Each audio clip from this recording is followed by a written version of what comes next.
Good morning, dear students. Today we're going to start with the next chapter of your Beehive book at page number 46, chapter number 4, Our Truly Beautiful Mind. Well, this chapter is belong to a great scientist of 20th century, Albert Einstein, who was considered as the greatest scientist. We already know that. And scientist doesn't have a mind which is beautiful, but still his mind is considered as beautiful. So we will read the genius works of Albert Einstein in this chapter. So let's begin it. Albert Einstein was born on 14 March 1879 in the German city of Ulm, without any indication that he was destined for greatness. On the contrary, his mother thought Albert was a freak. To her, his head seemed much too large. तो Albert Einstein जो है वो born हुए थे 14 मार्च को German city में उल्म में। और डेस्टिनी का मतलब होता है ऐसा कुछ नहीं था कि वो बचपन से ही ग्रेटनेस के लिए पैदा हुए थे, कि बहुत ही यूनिक थे, बहुत ही सुपीरियर थे। उसके कॉन्ट्रेरी उनकी मदर उनको फ्रीक समझती थी। फ्रीक का मतलब क्या होता है? जो पर्सन दूसरे लोगों की तरह बिहेव नहीं करता, अब नॉर्मल बिहेव करता है, जैसे नॉर्मल बच्चे बिहेव करते हैं।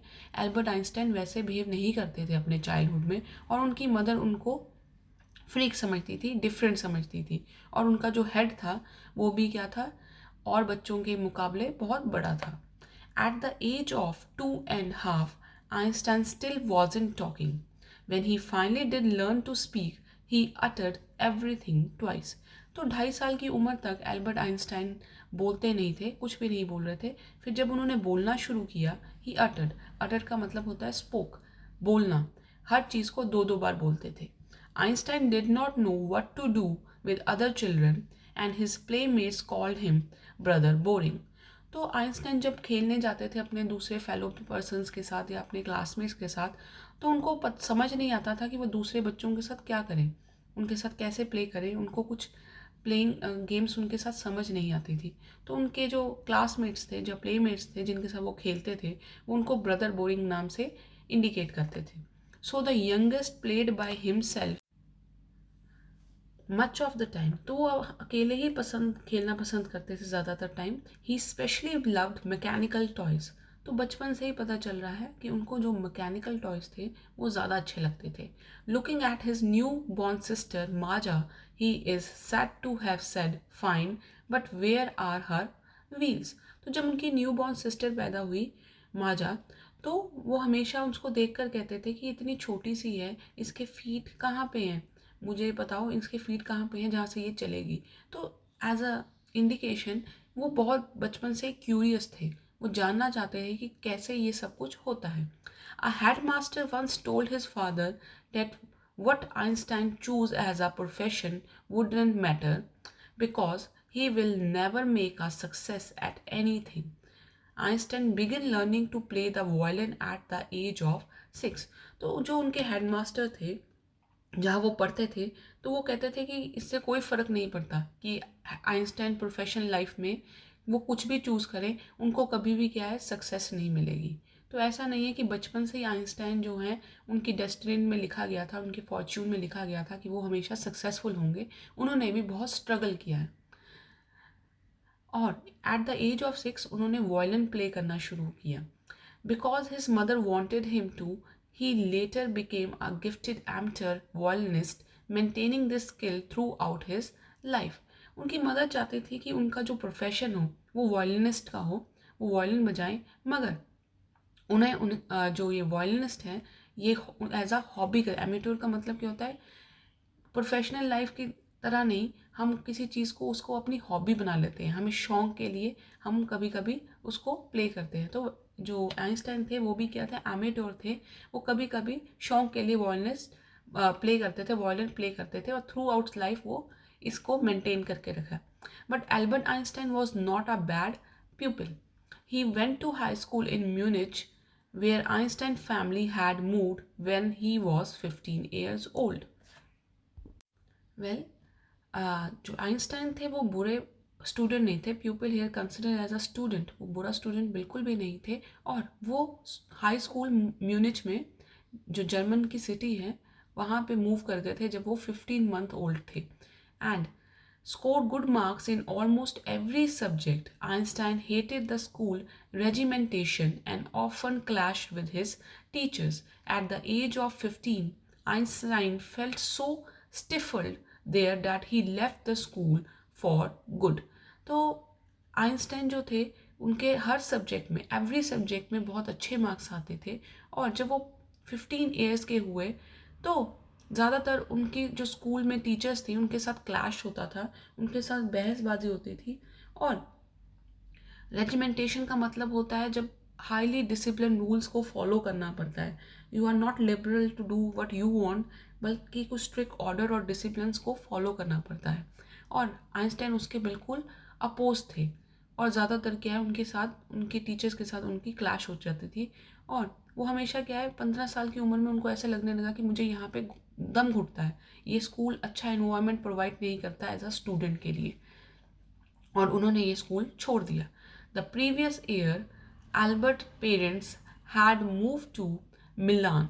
अब क्या है, पहले वो अल्म से म्यूनिच गए थे जर्मन सिटी में, अब वो मिलान में मूव कर गए हैं, जो कहाँ पे है, इटली में है। जो एल्बर्टस्टाइन के पेरेंट्स हैं वो पिछले साल इटली में मूव कर गए थे and left their son with the relatives. और वो आइंस्टाइन को वहीं उनके रिश्तेदारों के पास छोड़ गए थे। After prolonged discussion, Einstein got his wish to continue his education in German-speaking Switzerland in a city which was more liberal than Munich. तो बहुत ज़्यादा प्रोलॉन्ग मतलब बहुत ज़्यादा डिस्कशन, लॉन्ग डिस्कशन हुई और आइंस्टाइन को फाइनली उनकी विश के अकॉर्डिंग जर्मन स्पीकिंग सिटी जो स्विट्ज़रलैंड है वहाँ पे पढ़ने की आज़ादी दी गई। रिलेटिव्स से बात कर कर वो वहाँ पे पढ़ने चले गए। और जो स्विट्ज़रलैंड है वो म्यूनिच से ज़्यादा लिबरल है, वहाँ पे बहुत फ्रीडम दी जाती है, सबके आइडियाज़ या ओपिनियंस को रिस्पेक्ट किया जाता है। Einstein was highly gifted in mathematics and interested in physics. तो आइंस्टाइन थे, वो गिफ्टेड थे मैथमेटिक्स में, एक्स्ट्रा ऑर्डनरी काम कर सकते थे मैथमेटिक्स में, और उनके फिजिक्स में भी इंटरेस्ट था। And after finishing school he decided to study at the university in Zurich. तो जूरिच भी क्या है, स्विट्ज़रलैंड में ही है, एक फन ऑफ सिटी है स्विट्ज़रलैंड की। तो उन्होंने अपने स्कूल फिनिश करने के बाद सीधा यूनिवर्सिटी में एडमिशन ली, और वो कहाँ थी, जूरिच में। But science wasn't the only thing that appeal to the dashing young man with the walrus moustache. तो अकेला साइंस ही नहीं है जो उनको फैसिनेट करता था, उनको अपील करता था, बल्कि और चीज़ें भी उनको अपील करती थी। Dashing young man, Einstein handsome थे।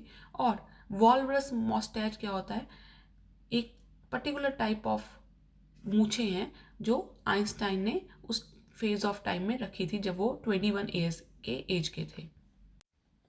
He also felt a special interest in a fellow student, Mileva Mark, whom he found to be a clever creature. तो ऐसा नहीं है कि जो एल्बर्ट आइंस्टाइन है वो सिर्फ स्टडीज़ ही करते थे। ही हैज़ स्पेशल इंटरेस्ट, जो उनके साथ एक स्टूडेंट पढ़ती थी उनमें भी उनको काफ़ी इंटरेस्ट था, मिलेवा मार्क। और वो उसे बिल्कुल अपनी तरह एक क्लेवर क्रिएचर कंसिडर करते थे। This young Serb had come to Switzerland because the university in Zurich was one of the few in Europe where women would get degrees. तो जो ये मिलेविया थे, ये सर्ब से आए थे, सर्ब मतलब सबेरियन, रशिया में, वहाँ से आए थे। और यहाँ पे स्विट्ज़रलैंड जूरिच में क्यों पढ़ने आए थे कि जूरिच ही एक ऐसी जगह थी यूरोप में जहाँ पे वुमेंस को डिग्री दी जाती थी, पढ़ने के बाद यूनिवर्सिटीज़ में एडमिशन मिलती थी जहाँ पे वो अपनी डिग्रीज कंप्लीट कर सके। Einstein saw in her an ally against the philistines, those people in his family and at the university with whom he was constantly at odds. तो आइंस्टाइन को उनमें अपना एक फ्रेंड नज़र आता है, लाई मतलब एक फ्रेंड, एक कंपेनियन नज़र आता था। और फिलिस्टीन्स का मतलब क्या होता है, वो लोग जो आर्ट और लिटरेचर और म्यूज़िक के खिलाफ थे इन द 19th सेंचुरी। तो ये यूरोप में म्यूज़िक, आर्ट, लिटरेचर एक